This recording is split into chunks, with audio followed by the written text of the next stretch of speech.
Hey everyone, welcome to arts study में DG. तो इसमें हमारी ज्योग्राफी की सीरीज़ चल रही थी। तो आज हमारा ये chapter 1 the earth in the solar system का लास्ट लेक्चर है। तो चलिए देखते हैं। पिछले लेक्चर में हमने मून के बारे में पढ़ा था कि मतलब वो हमारे अर्थ का वन एंड ओनली सैटेलाइट है।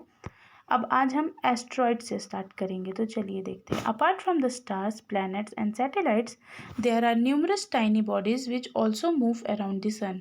These bodies are called asteroids. तो हमने अभी पढ़ा था कि भाई हमारे सोलर सिस्टम में प्लैनेट्स क्या होते हैं, सन के चारों तरफ रिवॉल्व करते हैं एक ऑर्बिट में, और जो सैटेलाइट्स हैं वो प्लैनेट के चारों तरफ रिवॉल्व करते हैं। जैसे कि हमारा जो मून है वो अर्थ के चारों तरफ रिवॉल्व करता है एक ऑर्बिट में। बट अपार्ट फ्रॉम दिस, इनके अलावा भी हमारे सोलर सिस्टम में कुछ टाइनी बॉडीज़ होती हैं जो सन के चारों तरफ रिवॉल्व करती हैं। उन टाइनी बॉडीज़ को हम लोग क्या कहते हैं? एस्ट्रॉयड्स कहते हैं। ठीक है, चलिए। They are found between the orbits of Mars and Jupiter. अब ये जो हमारी एस्ट्रॉयड्स हैं ये कहाँ मौजूद होती हैं? तो ये मार्स और जुपिटर के जो ऑर्बिट हैं उनके बीच में मौजूद होती हैं एक बेल्ट के फॉर्म में। चलिए देखते हैं डायग्राम में। यहाँ पे देखिए, ये हमारा मार्स का ऑर्बिट है और ये हमारा जुपिटर है। इन दोनों के बीच में ये एस्ट्रॉयड बेल्ट करके एक ऑर्बिट बना है जिसमें ये एस्ट्रॉयड्स रहते हैं। ये जो इस फिगर में हम आप देख सकते हैं कि भाई सन के बाद कैसे कैसे प्लैनेट को रखा गया है। तो मरकरी हो गया, फिर वीनस, फिर अर्थ, फिर मार्स, फिर जुपिटर, फिर सैटर्न, यूरेनस और नेपच्यून। यहाँ पे हम एस्ट्रॉयड्स बेल्ट की बात करते हैं। तो चलिए फिर लौटते हैं। They are found between the orbits of Mars and Jupiter. तो ये जो हमारे एस्ट्रॉयड्स हैं ये कहाँ पाए जाते हैं? मार्स और जुपिटर के बीच में ऑर्बिट बना है उसमें पाए जाते हैं। अभी हमने देखा। Scientist are of the view that asteroids are the part of a planet which exploded many years back. अब यहाँ पे साइंटिस्ट का ये कहना है कि एस्ट्रॉयड्स हैं क्या? एस्ट्रॉयड्स वो बचे कुछ टुकड़े हैं जब कभी एक्सप्लोजन हुआ होगा जिससे हमारे प्लैनेट्स फॉर्म हुए। तो ये एस्ट्रॉयड्स क्या हैं? वही बचे कुछ टुकड़े हैं, उन्हीं को हम क्या कहते हैं? एस्ट्रॉयड्स कहते हैं। तो ये मतलब साइंटिस्ट का कहना है। अब ये एक्सप्लोजन बहुत सालों पहले हुआ होगा। चलिए आगे देखते हैं। ये तो हमने देख चुका है फिगर। अब देखते हैं हम मीटेरॉइड्स के बारे में। तो the small pieces of rock which move around the sun are called meteoroids. अब ये मीटेरॉइड्स क्या हैं? तो ये रॉक के स्मॉल पीसेज हैं जो सन के चारों तरफ रिवॉल्व करते हैं। इन्हीं को हम मेट्रॉइड्स कहते हैं। चलिए आगे देखते हैं। Sometimes these meteoroids come near the earth and tend to drop upon it. कभी कभी ऐसा होता है कि जो मेट्रॉइड्स हैं ये अर्थ के बहुत करीब आ जाते हैं, अर्थ के एटमॉस्फेयर के अंदर। तो लगता है कि भाई ये अर्थ में ड्रॉप होने वाले हैं। During this process, due to friction with the air, they get heated up and burn and causes flash of light. तो जब ये प्रोसेस होती है, मतलब वो अर्थ के एटमॉस्फेयर में एंटर करते हैं, तो फ्रिक्शन के मतलब एयर में जो फ्रिक्शन है, फ्रिक्शन इसमें पैदा होता है जिसके कारण ये जल जाते हैं या आसमान में ही कभी कभी बर्न हो जाते हैं। बट समटाइम्स, कभी कभी ये जो मेटेरियल हैं ये अच्छे से जल नहीं पाते और without being completely burn fall on the earth and create a hollow.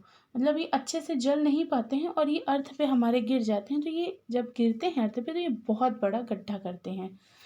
तो ये हैं meteorites. Sometimes these meteorites come near the earth and tend to drop upon it. During this process, due to friction with the air, they get heated up and burn and causes flash of light.